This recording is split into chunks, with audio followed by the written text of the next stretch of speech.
Hello guys, pupunta kami ngayon kay Alin yun. Dalawin namin siya. Ayan. Dala namin yung mga kailangan niya sa hospital.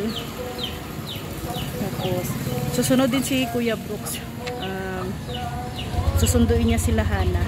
So kami muna ang mauna kasi kami yung may dala ng number sa watcher. Watcher ba yun?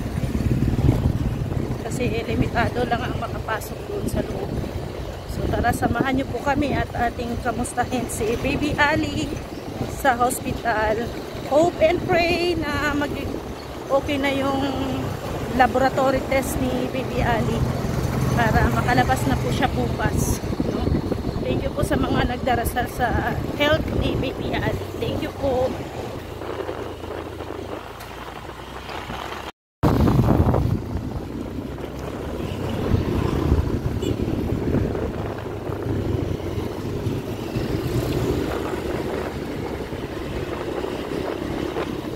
Punta na po tayo sa hospital.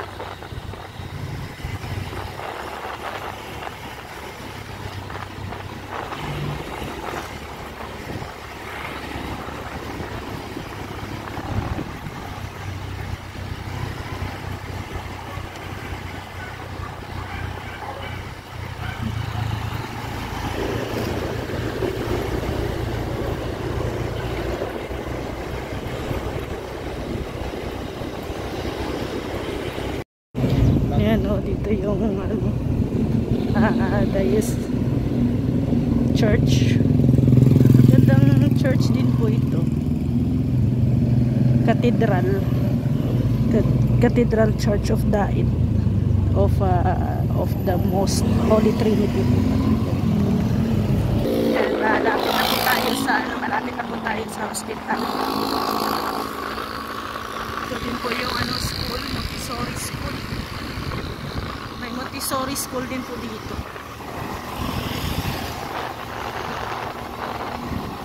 Yan, nandito na tayo sa likod ng hospital. Yan po, hospital na po yan. Tayo sa likod. Lapit na po tayo sa hospital. Ito, ano na po ito? Hospital na. Provincial hospital.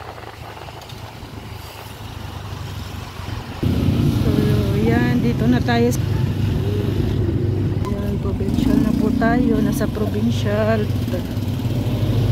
Dito tayo papasok. Saan ka? Oh, dali mo yung helmet. Ayaw, hindi daw papasok si Rex. Ako na lang ang papasok. Mayroon naman tayong dito. Watcher. Watcher, watcher card. Si Baby Ali natin, oh. Kawawa si Baby Ali na. Bakit na oxygen siya, Marge? Na-convulsion?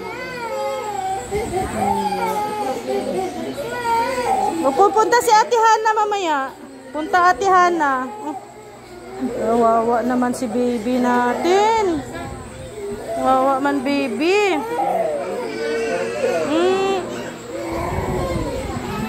Bunak tayo ha. Okay. Si Si Ali po. Ano Marge, suka?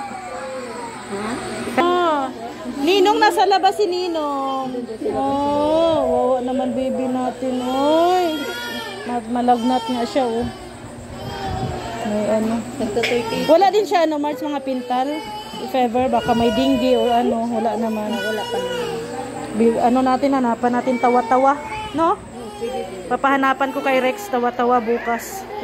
Pero iinom kaya to? Gawing tubig? No?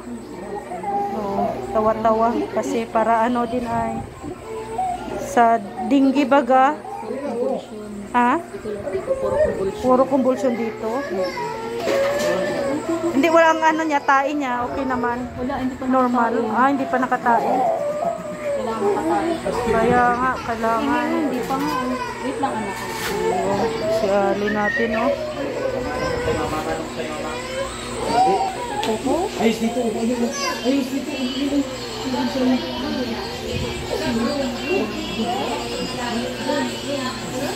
Sunduin ko lang si Ate Hana ha. Nasa labas si Ate Hana ha. Beha. Bili tayo ano? Jollibee, Chucky. Chucky?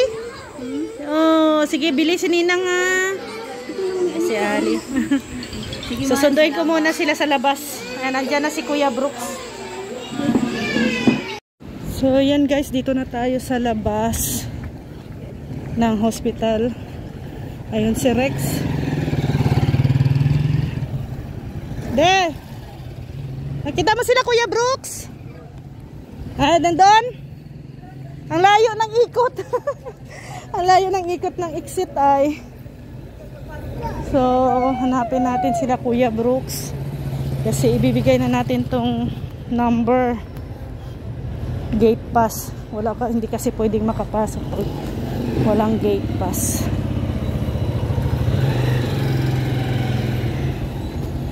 So, yung naka-dextrose at naka-oxygen si Ali. Ayan na si Hana. Nandito din si Hana at saka si Dins. Ayan, dito na namin hintayin sila Kuya Brooks at saka si Hana.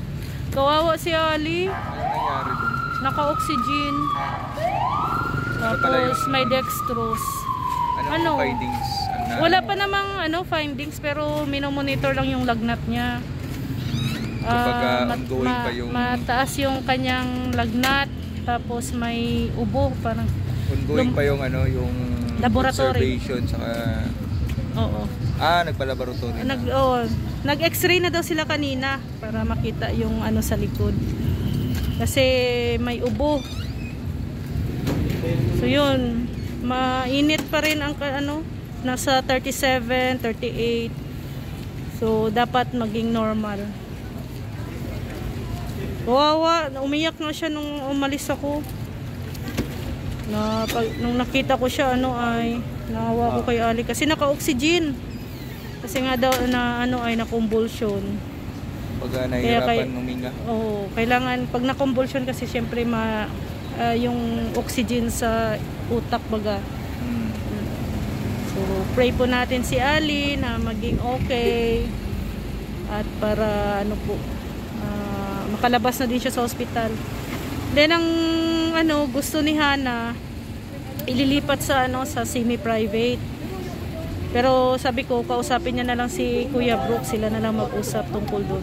Kasi 'di ba uso kasi ngayon ang influenza dito ay. So, totoo ba yan? Oo.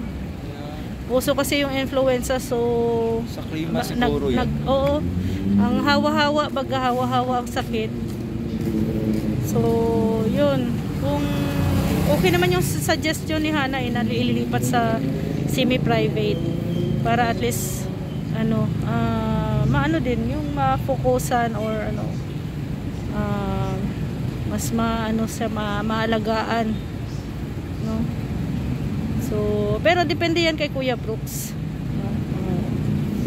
Na nga na pa ako kanina, na naligaw pa ako kung saang room. Tapos tinanong ko yung janitor. Sabi ko, Matubang po. Ay, kilala si Ali. Sabi, tinuro ako ng janitor. Ay, Matubang, dyan po yun na room. Kumbaga, sa room 6. Kilala na. Kilala na sila dito. Paghanap po kanina, nag-ikot-ikot ka pa? Oo. Naligaw pa ako kung saang room. Kasi ang dami kasing room ay. Nang nakita ko doon ay janitor. O tinanong ko kung saan ang room ni Matubang. Sabi niya, dyan lang po sa unahan, room 6. Pero yung pagkasakit niya biglaan kasi yung bakit ako nakamas? nakarang araw pa siya ay yung kagabi, napakalakas pa ni Ali kagabi. Wala pang masigla pa siya. Nag-ano pa nga nagwagwagan pa nga si Ali kagabi, di ba? Kasama pa sa wagwagan kagabi sa Kaya pray po natin si Baby Ali. Naninibago kami pag may sakit si Baby Ali. Nakaka-nervous din kasi bata yan ay kaya nga talagang na adult na, di ba? Hindi pa naman nagsasalita pag may sakit. Basta sa kanya laro lang ng laro, di ba? Oo, So, hindi pa nakapagsalita ng oo, maayos. kung saan yung sakit niya. Pero ano naman, ano pa naman si Ali, magaling at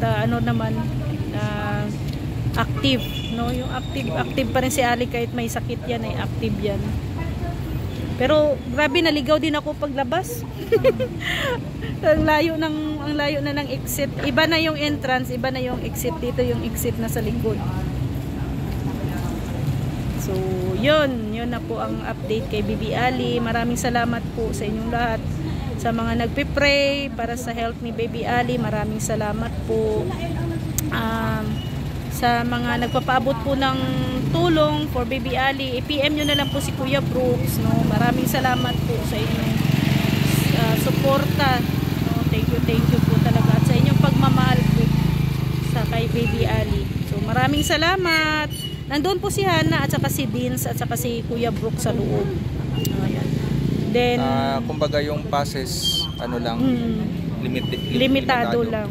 Kasi masikip, maraming doon.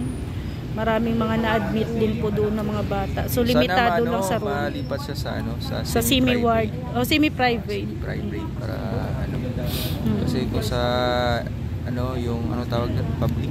Oo, marami talaga. Yung makatrikat Tapos public.